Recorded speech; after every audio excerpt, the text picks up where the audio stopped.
సేవ చేసి ముగింపు బాగుంది. సేవ చేసి ఆయన మరణించాడు. ఆయన భక్తి జీవితం చాలా గొప్పగా ఉంటుందండి. ఒక వృద్ధాప్యంలోకి వచ్చిన తర్వాత ఆయన అంటాడు, నా నా నాలుకతో నేను పాపము చేయకుండా నేను నా నోటికి కళ్ళెం వేసుకున్నాను అంటాడు 39వ కీర్తన.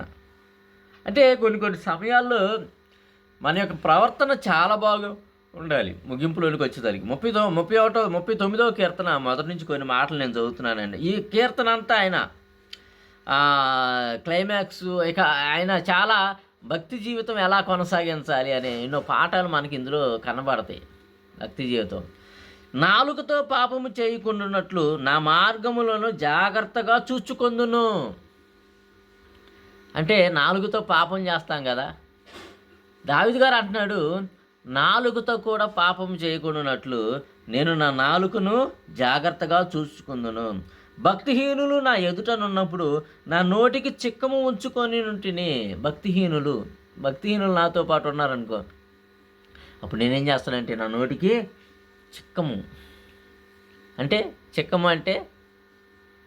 గేదెలకి అంతకుముందు వేసేవాళ్ళు. నూరిపిళ్ళు చేసేటప్పుడు గేదెలు గడ్డి తింటా ఉంటాయి అని చెప్పని చిక్కాలు వేసేవాళ్ళు. అంటే ఒడ్డు నూరిపిళ్ళు చేసేటప్పుడు, ఇప్పుడంటే మిషన్లు వచ్చినాయి, కానీ గేదెలకు కానీ ఎద్దులకు కానీ తొక్కిచ్చేవాళ్ళు. అంతకుముందు మూతికి చిక్కం వేసేవాళ్ళు.